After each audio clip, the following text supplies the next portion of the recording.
사막의 나라에서 더 이상 물을 기르지 않아도 되는 날이 올 줄 누가 상상했을까요?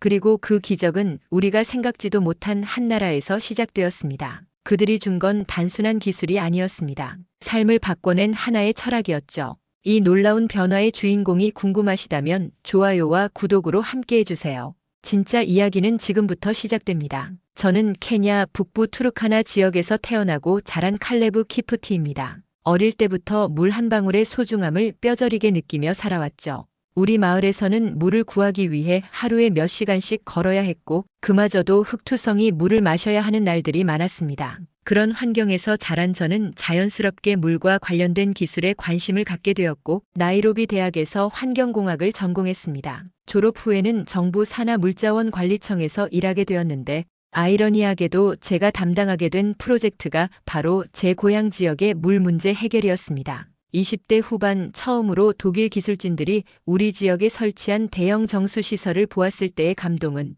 지금도 잊을 수 없습니다. 거대한 철골 구조물과 최신 필터링 시스템, 그리고 하루에 수만 리터의 깨끗한 물을 생산해낼 수 있다는 설명을 들었을 때는 정말 꿈만 같았죠. 드디어 우리 마을 사람들이 깨끗한 물을 마실 수 있게 되었다고 생각했습니다. 독일 엔지니어들은 자신만만했고 시설 가동 첫날 흘러나오는 맑은 물을 보며 마을 사람들은 환호성을 질렀습니다. 하지만 기쁨은 오래가지 않았습니다. 가동한 지 겨우 1년이 지났을 때 핵심 부품 중 하나인 역삼투압 필터가 고장났습니다. 당시 독일 측 담당자였던 하인츠 밀러가 저에게 말했던 것이 아직도 기억납니다. 미안하지만 이 부품은 독일에서만 제조되고 교체 비용이 너무 많이 들어서 본사에서 철수를 결정했습니다. 그는 어깨를 으쓱하며 덧붙였죠. 애초에 이런 열악한 환경에서는 유지보수가 어려울 줄 알았어야 했는데 말이에요. 그날 밤 다시 고장난 쇠탑만 남은 채 빈 물탱크를 바라보며 서 있던 저는 무력감에 휩싸였습니다. 마을 어르신들이 다시 먼 거리를 걸어 물을 길러가는 모습을 보면서 과연 우리가 스스로 이 문제를 해결할 수 있는 방법은 없을까 하는 생각이 들었습니다. 그때 문득 대학 시절 교수님이 말씀하셨던 한 나라의 이야기가 떠올랐습니다. 1960년대에는 우리보다도 가난했지만 스스로의 힘으로 경제를 일으켜 세운 나라가 있다고 하셨죠. 그 나라가 바로 대한민국이었습니다. 3년째 이어진 가뭄은 우리 지역을 완전히 메마르게 만들었습니다. 한때 푸르렀던 초원은 갈색 흙먼지만 날리는 황무지가 되었고 가축들은 하나둘씩 죽어갔죠. 더 심각한 것은 식수 부족으로 인한 전염병 확산이었습니다. 콜레라와 이질이 돌기 시작했고 특히 어린아이들과 노인분들이 많이 쓰러졌습니다. 저는 매일 아침 사무실에 출근해서 각 지역의 물 부족 상황 보고서를 받아봤는데 상황은 날이 갈수록 악화되기만 했습니다. 로도크 마을에서는 우물이 완전히 말랐고 카쿠마 난민촌에서는 하루 1인당 물 배급량이 5리터도 안 되는 상황이었죠. 정부에서는 긴급 급수차를 보내고 있었지만 워낙 넓은 지역을 커버해야 했기 때문에 한계가 명확했습니다. 그런 상황에서 독일이 설치해준 대형 정수시설은 정말 희망의 등불 같은 존재였습니다. 하지만 그 희망마저 꺾인 지금 저는 다른 해결책을 찾아야 했습니다. 밤마다 책상에 앉아 세계 각국의 물 관리 기술과 사례들을 찾아보았죠. 이스라엘의 해수 담수화, 싱가포르의 빗물 재활용, 호주의 지하수 관리 등 다양한 기술들을 살펴봤지만 우리의 현실과는 거리가 있어 보였습니다. 그러던 중 한국의 새마을 운동과 농촌 개발 사례를 다룬 논문을 발견했습니다. 1970년대 한국이 어떻게 농촌의 물 공급 시스템을 구축했는지, 어떻게 주민들 스스로가 참여해서 지속 가능한 시스템을 만들었는지에 대한 내용이었죠. 특히 인상 깊었던 것은 비싼 외국 기술에 의존하지 않고 현지 상황에 맞는 적정 기술을 개발해서 적용했다는 점이었습니다. 다음 날 아침 저는 상급자인 무탄 국장님에게 한국 모델을 검토해 볼 것을 제안했습니다. 처음에 무탄 국장님은 의아한 표정을 지었죠. 한국이라고 했나? 그 작은 나라가 우리보다 물 관리를 잘한다고. 하지만 제가 준비한 자료들을 보여드리자 표정이 조금씩 바뀌기 시작했습니다. 1960년대 한국의 1인당 국민소득이 우리보다도 낮았다는 통계를 보고는 깜짝 놀라더군요. 정말 이 나라가 지금은 선진국이 되었다는 말인가? 무탄 국장님이 물었을 때 저는 확신에 찬 목소리로 대답했습니다. 네, 그리고 그들이 사용한 기술과 방법론이 우리 상황에 더 적합할 수 있다고 생각합니다. 무탄 국장님은 며칠 동안 고민하더니 결국 상부에 보고하기로 결정했습니다. 하지만 정부 고위층의 반응은 예상대로 차가웠죠. 물자원부 차관인 오토노 씨는 회의에서 이렇게 말했습니다. 우리가 독일, 프랑스 같은 선진국도 아니고 한국을 왜 고려해야 하는가? 그들이 아프리카 개발에 대해 뭘 알겠는가? 다른 참석자들도 비슷한 반응이었습니다. 한국이 기술 선진국이라고 해도 결국 아시아 나라 아니냐, 우리와는 환경이 너무 다르지 않나 같은 의견들이 쏟아졌죠. 저는 그 자리에서 한국의 황무지 복원 사례와 스마트 농업 기술에 대해 설명했지만 대부분은 반신반의하는 눈빛이었습니다. 그런데 회의가 끝난 후 뜻밖의 인물이 저에게 다가왔습니다. 대통령 직속 국가개발위원회 위원장인 케냐타 박사였죠. 칼레브, 자네 이야기에 흥미가 있네. 혹시 한국 기술의 구체적인 장점이 뭔지 더 자세히 설명해 줄 수 있겠나? 그날 저녁 케냐타 박사의 집에서 있었던 대화는 제 인생의 터닝포인트가 되었습니다. 저는 노트북을 열어 한국의 농촌 변화 모습을 보여드렸죠. 1970년대 황무지였던 곳이 어떻게 푸른 농경지가 되었는지, 어떻게 산간 지역까지 깨끗한 물이 공급되게 되었는지 사진으로 비교해서 보여드렸습니다. 이게 정말 같은 장소인가? 케냐타 박사가 놀라며 물었습니다. 네, 단 10년 만에 이런 변화가 일어났습니다. 그리고 이 모든 것이 외국 자본에 의존하지 않고 주민들 스스로의 힘으로 이루어진 것입니다. 박사님은 한참 동안 사진들을 들여다보더니 이렇게 말씀하셨습니다. 칼레브, 만약 정말로 한국 기술이 우리에게 도움이 될 수 있다면 우리도 시도해볼 가치가 있지 않겠나? 하지만 성급하게 결정할 수는 없으니 먼저 현지를 직접 보고 와야겠어. 그렇게 해서 소규모 실사단 파견이 결정되었습니다. 저를 포함해 총 5명의 팀이 구성되었죠. 물자원 전문가인 완학 박사, 농업기술 담당인 무코냐 연구원, 그리고 경제성 분석을 담당할 재정부의 은보야 팀장까지 모두들 한국에 대해서는 잘 모르는 상태였지만 적어도 열린 마음으로 접근하겠다는 의지는 있었습니다. 출발 전날 밤 저는 설렘과 걱정이 교차하는 복잡한 마음이었습니다. 만약 한국이 정말 우리가 찾던 해답을 가지고 있다면 얼마나 좋을까 하는 기대와 혹시 또 다른 실망을 하게 되는 건 아닐까 하는 우려가 동시에 들었죠. 다음 장을 이어서 작성해 드릴까요? 제시도 GSP 편집 3장. 인천공항에 도착했을 때의 첫인상은 정말 압도적이었습니다. 깔끔하고 효율적인 시설, 친절한 직원들, 그리고 무엇보다 모든 것이 체계적으로 운영되고 있다는 느낌이 들었죠. 공항에서 나와 버스를 타고 이동하는 동안 창밖으로 보이는 풍경에 우리 실사단 모두가 감탄사를 연발했습니다. 높은 빌딩들 사이로 보이는 한강, 그리고 그 강변을 따라 조성된 공원들의 모습은 정말 아름다웠습니다. 우리를 맞이해준 한국 측 담당자는 농림축산식품부의 이민호 과장이었습니다. 케냐에서 오신 것을 진심으로 환영합니다. 저희가 준비한 프로그램이 여러분께 도움이 되길 바랍니다. 이민호 과장은 유창한 영어로 인사하며 우리를 안내했죠. 그런데 그가 처음 우리를 데려간 곳은 예상과 달랐습니다. 화려한 전시관이나 최신 시설이 아니라 경기도 이천에 있는 한 농업기술센터였습니다. 여기가 우리가 보여드리고 싶은 첫 번째 장소입니다. 이민호 과장이 말했을 때 솔직히 좀 실망스러웠습니다.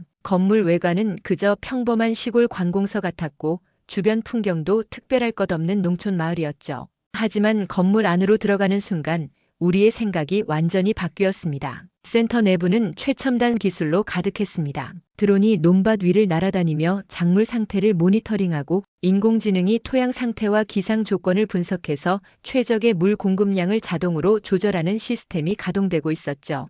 더 놀라운 것은 이 모든 기술이 농민들이 직접 운영할 수 있도록 단순화되어 있다는 점이었습니다. 센터장인 김태석 박사가 우리에게 설명해 주었습니다. 저희는 복잡한 기술을 농민들에게 그대로 전달하지 않습니다. 대신 그들이 쉽게 이해하고 사용할 수 있도록 기술을 현실에 맞게 변형합니다. 그러면서 보여준 것이 바로 고장 대응 매뉴얼이었죠. 일반적인 기술 매뉴얼과 달리 이 매뉴얼은 어떤 부분이 고장 났을 때 농민 스스로 어떻게 대처할 수 있는지를 그림과 함께 상세히 설명하고 있었습니다. 이것이 우리가 추구하는 철학입니다. 김태석 박사가 말했습니다. 기술을 파는 것이 아니라 기술을 다룰 수 있는 능력을 기르는 것이죠. 그 순간 저는 왜 독일 시설이 실패했는지 깨달았습니다. 그들은 완성된 기술만 가져다 주고 떠났지만 한국은 기술과 함께 그것을 지속적으로 운영할 수 있는 방법까지 함께 제공한다는 점에서 근본적으로 달랐던 것입니다. 다음으로 우리가 방문한 곳은 더 충격적이었습니다.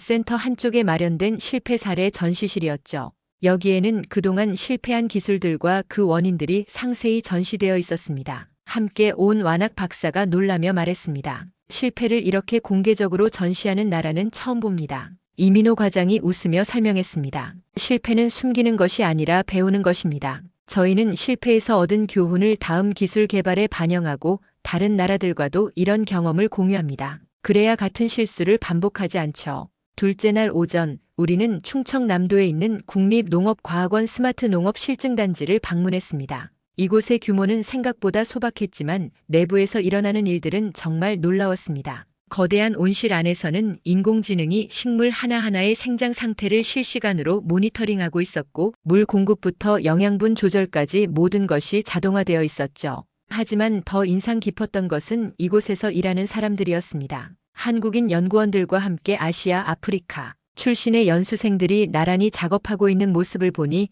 가슴이 뭉클해졌습니다. 특히 가나에서 온 아마 연구원과 대화를 나눴는데 그의 말이 인상적이었습니다. 처음에는 한국 기술이 아프리카에 맞을지 의문이었습니다. 하지만 여기서 일해보니 알겠더군요. 한국 사람들은 기술 자체보다 그 기술을 어떻게 현지화할 것인가를 더 중요하게 생각합니다. 아마 연구원이 계속 말했습니다. 제가 가나의 토양과 기후 조건을 설명하면 연구원들이 함께 고민해서 가나에 맞는 방식으로 기술을 수정해 줍니다. 단지 책임자인 박준영 박사가 우리에게 핵심을 설명해 주었습니다. 우리는 기술 이식이 아닌 기술 적응을 추구합니다. 똑같은 기술이라도 각 나라의 환경과 문화에 맞게 변형되어야 진정한 의미가 있죠. 그러면서 보여준 것이 바로 케냐의 기후와 토양 조건을 분석한 자료였습니다. 놀랍게도 그들은 우리가 오기 전부터 이미 케냐의 환경에 대해 상당한 연구를 해두고 있었던 것입니다. 케냐의 투르카나 지역은 연평균 강우량이 200mm 정도로 매우 건조하지만 지하수 자원은 생각보다 풍부합니다.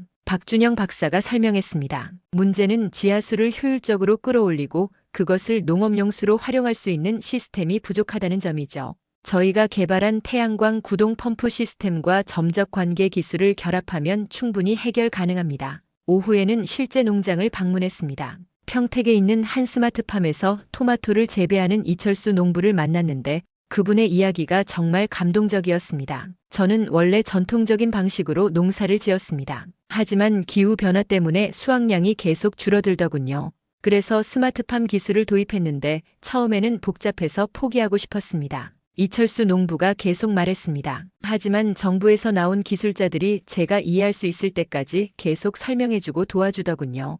이제는 스마트폰으로 온실 상태를 확인하고 물이나 영양분 공급도 원격으로 조절할 수 있습니다. 수확량은 예전보다 3배나 늘었고 품질도 훨씬 좋아졌죠. 그때 은보야 팀장이 질문했습니다. 혹시 시설 고장이나 문제가 생기면 어떻게 하시나요? 이철수 농부가 웃으며 대답했습니다. 처음에는 걱정했는데 웬만한 문제는 제가 직접 해결할 수 있도록 교육을 받았습니다. 정말 복잡한 문제가 생기면 전화 한 통이면 기술자가 바로 와서 도와줍니다. 무엇보다 이 시설의 대부분 부품들이 국산이라 교체나 수리가 쉽습니다. 바로 그 순간이었습니다. 저는 한국 모델의 핵심을 깨달았죠.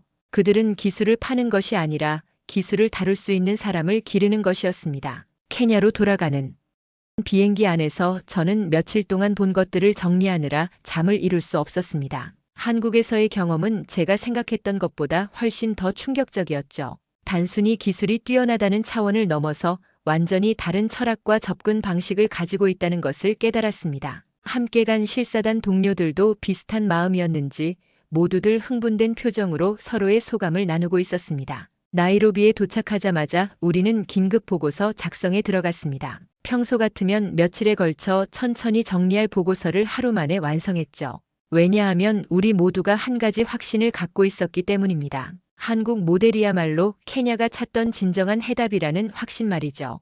케냐타 박사에게 보고하는 자리에서 완학 박사가 이렇게 말했습니다. 한국은 우리에게 물고기를 주는 것이 아니라 물고기 잡는 방법을 가르쳐 주려 합니다. 더 중요한 것은 우리의 강에 맞는 낚시 방법을 함께 개발하려 한다는 점입니다. 은보야 팀장도 거들었습니다. 경제성 면에서도 월등합니다. 초기 투자 비용은 독일 방식의 절반 수준이면서도 유지 비용은 10분의 1도 안 됩니다. 케냐타 박사는 우리 보고를 들은 후 바로 대통령에게 긴급 보고를 올렸습니다. 그런데 문제가 생겼습니다. 바로 외교적 압력이었죠.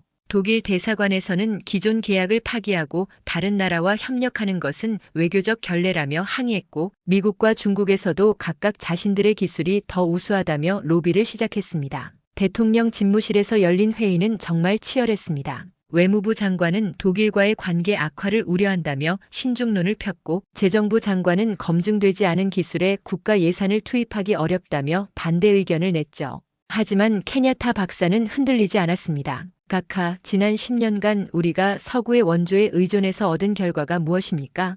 케냐타 박사가 단호하게 말했습니다. 고장나면 손 쓸 수 없는 시설들과 엄청난 유지 비용만 남았습니다. 이제는 정말로 우리 스스로 문제를 해결할 수 있는 능력을 기를 때가 아닙니까? 마침내 키아키 대통령이 입을 열었습니다. 나는 지난주 투르카나 지역을 방문했을 때 한 할머니의 말을 잊을 수 없다. 대통령님, 우리에게 물을 주지 마시고 물을 구할 수 있는 힘을 주십시오라고 하시더라. 대통령이 잠시 멈춘 후 계속 말했습니다. 돈을 묻는 나라는 많았지만 우리의 꿈을 묻는 나라는 한국이 유일했다. 나는 한국과 협력하기로 결정한다. 그날 저녁 대통령 관저에서 열린 만찬에서 키아키 대통령은 이렇게 말씀하셨습니다. 칼레브, 자네가 없었다면 우리는 이런 기회를 놓쳤을 것이네. 자네 덕분에 우리 국민들이 진정한 희망을 가질 수 있게 되었어. 그 순간 저는 가슴이 벅차올랐습니다. 어릴 때부터 꿈꿔왔던 일이 드디어 현실이 되는 순간이었으니까요.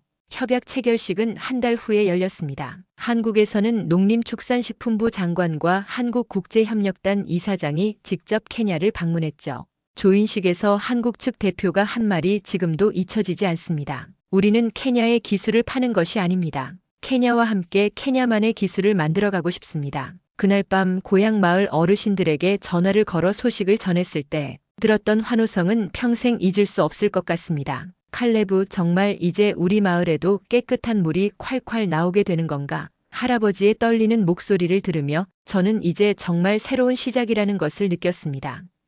협약이 체결된 지 한 달 후 저를 포함한 케냐 기술진 15명이 한국으로 연수를 떠났습니다. 이번에는 관광이 아닌 진짜 공부를 하러 가는 것이었죠. 공항에서 작별 인사를 할 때 가족들의 기대에 찬 눈빛을 보며 어깨가 무거워지는 것을 느꼈습니다. 6개월 동안의 연수 기간 동안 한국의 기술과 노하우를 완전히 습득해서 돌아와야 한다는 책임감이 컸죠. 서울에 도착해서 처음 머물게 된 곳은 경기도 수원에 있는 국제농업기술원 연수원이었습니다. 이곳에서 우리와 함께 공부하게 된 사람들을 보고 깜짝 놀랐습니다. 베트남, 필리핀, 가나, 에티오피아 등 세계 각국에서 온 연수생들이 모여 있었거든요. 더 놀라운 것은 이들 모두가 저와 비슷한 고민을 안고 온 사람들이라는 점이었습니다. 첫 번째 강의는 한국농촌경제연구원의 김대식 박사가 진행했습니다. 여러분이 배우러 온 것은 단순한 기술이 아닙니다. 기술 뒤에 숨어 있는 철학과 정신을 배우는 것입니다. 김대식 박사가 슬라이드를 넘기며 설명했습니다. 1970년대 한국의 새마을 운동은 정부가 일방적으로 추진한 것이 아니었습니다. 주민들 스스로가 자신들의 문제를 해결하려는 의지에서 시작된 것이죠. 그때 저와 함께 온 마오리가 질문했습니다. 하지만 주민들이 기술적 지식이 부족하면 어떻게 하나요? 김대식 박사가 미소 지으며 답했습니다. 그래서 기술을 주민들 수준에 맞게 단순화하고 단계별로 교육하는 것입니다. 복잡한 것을 쉽게 만드는 것이 진짜 기술입니다. 연수 과정에서 가장 인상 깊었던 것은 실습 위주의 교육이었습니다. 교실에서 이론만 배우는 것이 아니라 직접 농장에 나가서 손으로 만지고 경험할 수 있게 해주었죠. 특히 경남 진주에 있는 스마트팜에서 일주일간 머물며 농부들과 함께 일했던 경험은 정말 값졌습니다. 그곳에서 만난 박영수 농부는 저에게 중요한 깨달음을 주었습니다. 기술이 아무리 좋아도 사람이 따라주지 않으면 소용없어요. 가장 중요한 것은 농민들이 스스로 할 수 있다는 자신감을 갖게 해주는 거죠. 박영수 농부가 자신의 스마트폰을 보여주며 말했습니다. 보세요. 이 앱으로 온실 온도도 조절하고 물도 줄 수 있어요. 처음에는 어려웠지만 지금은 제가 더 편해요. 연수 기간 중 가장 감동적이었던 순간은 강원도 정선의 한 산골 마을을 방문했을 때였습니다. 1980년대만 해도 물 부족으로 고생했던 이 마을이 어떻게 지금의 모습으로 변했는지 직접 눈으로 볼 수 있었죠. 마을 이장인 최만수 씨가 직접 안내해 주었는데 그분의 이야기를 들으며 눈물이 났습니다. 우리 마을도 예전에는 물 때문에 정말 고생했어요. 겨울에는 계곡이 얼어서 물을 기르러 산 아래까지 내려가야 했죠. 최만수 이장이 마을 곳곳을 가리키며 설명했습니다. 하지만 정부에서 나온 기술자들이 우리와 함께 고민해주고 우리 마을에 맞는 방법을 찾아주었어요. 지금은 각 집마다 깨끗한 물이 콸콸 나와요. 그분이 저에게 특별히 해준 말이 있었습니다. 젊은이 고향에 돌아가면 우리가 걸어온 길을 따라 하지 말고 여러분만의 길을 만들어 가세요. 기술은 빌려오는 것이지만 꿈은 스스로 만드는 거니까요. 그날 밤 숙소에서 일기를 쓰며 저는 케냐로 돌아가서 무엇을 해야 할지 더 명확해졌습니다. 한국에서의 6개월 연수를 마치고 케냐로 돌아온 저희는 바로 시범 프로젝트에 착수했습니다. 정부에서는 투르카나 지역의 로도크 마을을 첫 번째 시범 지역으로 선정했죠. 바로 제가 어린 시절을 보낸 그 마을이었습니다. 운명적이라고 할까요? 제가 물 문제로 가장 고생했던 그곳에서 새로운 희망을 심게 된 것입니다. 한국 기술진과 함께 마을에 도착했을 때의 광경은 정말 참담했습니다. 3년째 이어진 가뭄으로 마을 우물은 완전히 말라 있었고 주민들은 하루에 한 번씩 트럭으로 오는 급수차를 기다리며 살고 있었죠. 아이들은 영양실조로 야위어 있었고 가축들도 대부분 죽거나 다른 지역으로 팔려나간 상태였습니다. 한국에서 온 김준석 팀장이 마을 전체를 둘러본 후 저에게 말했습니다. 칼레브, 이 마을의 지하수 상황부터 정확히 파악해야겠어요. 겉으로 보기에는 메마른 땅이지만 지하에는 분명 물이 있을 겁니다. 그날부터 본격적인 지질 조사가 시작되었습니다. 놀랍게도 마을 지하 30m 지점에 상당한 양의 지하수가 흐르고 있다는 것이 확인되었죠. 문제는 지하수를 효율적으로 끌어올리는 시스템이었습니다. 김준석 팀장이 설명했습니다. 기존의 디젤 펌프는 연료비가 너무 많이 들고 고장도 자주 납니다. 하지만 태양광 펌프 시스템을 사용하면 운영 비용을 거의 제로로 만들 수 있어요. 마을 이장인 에코루 할아버지는 처음에 의심스러워했습니다. 태양으로 물을 끌어올린다고? 그런 일이 정말 가능한가? 설치 작업은 한 달간 계속되었습니다. 저희 케냐 기술진도 한국 엔지니어들과 함께 직접 손으로 작업에 참여했죠. 태양광 패널 설치부터 펌프 시스템 연결, 그리고 마을 곳곳에 배수관을 매설하는 작업까지. 힘들었지만 매일매일이 설렘의 연속이었습니다. 드디어 우리 손으로 마을의 문제를 해결해 나가고 있다는 뿌듯함이 있었거든요. 그리고 드디어 그날이 왔습니다. 시스템 가동 첫날 마을 사람들이 모두 모인 가운데 김준석 팀장이 스위치를 켰습니다. 처음에는 아무 일도 일어나지 않는 것 같았어요. 하지만 몇 분 후 마을 중앙에 설치된 수도꼭지에서 맑은 물이 콸콸 쏟아져 나오기 시작했습니다. 그 순간 마을 사람들의 환호성은 하늘을 찌를 듯 했죠. 에코루 할아버지가 떨리는 손으로 물을 받아 마시더니 눈물을 흘렸습니다. 70년을 살면서 이렇게 깨끗하고 시원한 물을 마을에서 마셔본 적이 없었네. 이제 정말 우리도 사람답게 살 수 있겠구나. 할머니들은 물동이를 들고 나와서 마치 축제라도 하는 것처럼 기뻐했습니다. 아이들은 수도꼭지 주변에서 물장난을 치며 깔깔거렸죠. 하지만 진짜 변화는 그 후부터였습니다. 풍부한 물 공급으로 농사를 다시 시작할 수 있게 된 것입니다. 김준석 팀장이 가져온 점적 관계 시스템을 설치하고 가뭄에 강한 작물 품종을 도입했죠. 놀랍게도 불과 6개월 만에 옥수수와 수수 생산량이 이전의 4배로 늘었습니다. 마을 사람들은 믿을 수 없다는 표정이었어요. 마을의 젊은 농부인 로키차가 저에게 말했습니다. 칼레브, 이제 우리도 꿈을 꿀 수 있게 되었어요. 예전에는 다음 식사를 걱정했지만 이제는 내년에 뭘 심을지 계획을 세우고 있어요. 그의 말을 들으며 제 가슴이 뭉클해졌습니다.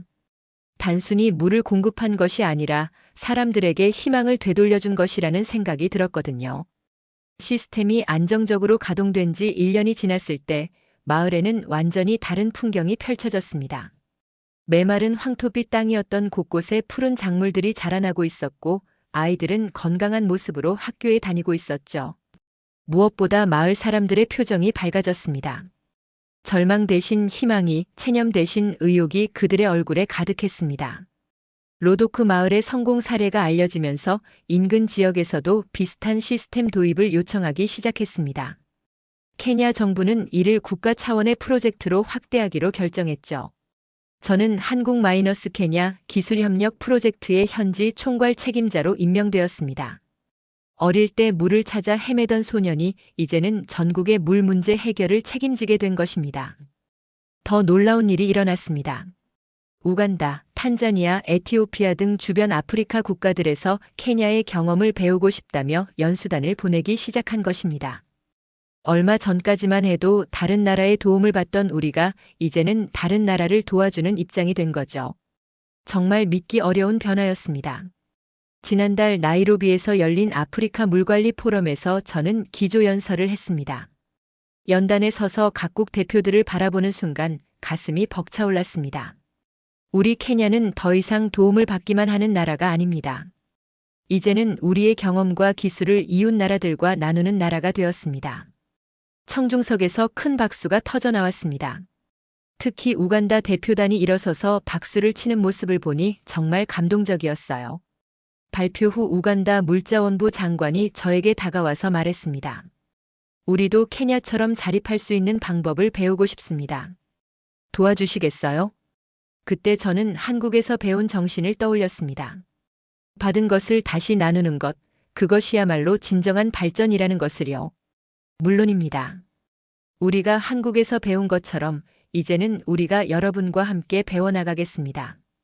현재 케냐-아프리카 기술협력센터가 설립되어 매년 수백 명의 아프리카 기술자들이 케냐에서 연수를 받고 있습니다. 한국의 새마을 운동 정신이 아프리카 전역으로 퍼져나가고 있는 것이죠. 저희는 이것을 우분투 운동이라고 부릅니다. 아프리카 전통 철학인 우분투와 한국의 상부상조 정신이 만나 새로운 형태의 협력 모델을 만들어낸 것입니다. 얼마 전 고향 마을을 다시 방문했을 때 에코루 할아버지가 저에게 해주신 말씀이 잊혀지지 않습니다. 칼레브, 내가 우리에게 물만 가져다 준 것이 아니야. 우리 스스로 할 수 있다는 자신감을 가져다 주었어. 이제 우리 손자들은 물을 걱정하지 않고 더 큰 꿈을 꿀 수 있게 되었단다. 지금 저는 새로운 꿈을 꾸고 있습니다. 아프리카 전체가 스스로의 힘으로 문제를 해결하고 서로 도우며 발전해 나가는 모습 말이에요. 한국이 우리에게 보여준 것처럼 작고 가난했던 나라도 의지와 기술이 있으면 세계를 바꿀 수 있다는 것을 아프리카가 증명해내는 것입니다. 김준석 팀장이 한국으로 돌아가기 전에 저에게 한 말이 있습니다. 칼레브, 우리가 여러분에게 준 것은 기술이 아니라 가능성이었어요. 이제 그 가능성을 현실로 만드는 것은 여러분의 몫입니다. 맞습니다. 이제는 우리 차례입니다. 한국에서 받은 희망의 씨앗을 아프리카 대륙 전체에 심어나갈 차례인 것이죠. 오늘도 저는 새벽에 일어나 로도크 마을의 수도꼭지에서 흘러나오는 맑은 물소리를 들으며 하루를 시작합니다. 그 물소리는 단순한 물소리가 아닙니다. 꿈이 현실이 되는 소리이고 절망이 희망으로 바뀌는 소리이며 한 나라의 진심이 다른 나라의 미래가 되는 소리입니다. 그리고 이제는 그 소리가 아프리카 전체에 울려 퍼지고 있습니다. 진심 하나가 한 마을을 바꾸고 지금은 한 대륙의 희망이 되고 있습니다. 받은 것을 다시 나누는 것, 그것이 우리가 배운 진짜 나눔이었습니다. 이 이야기가 마음에 닿으셨다면 좋아요와 구독으로 함께해 주세요. 그리고 언젠가 당신이 누군가에게 희망이 되어줄 그날을 응원합니다.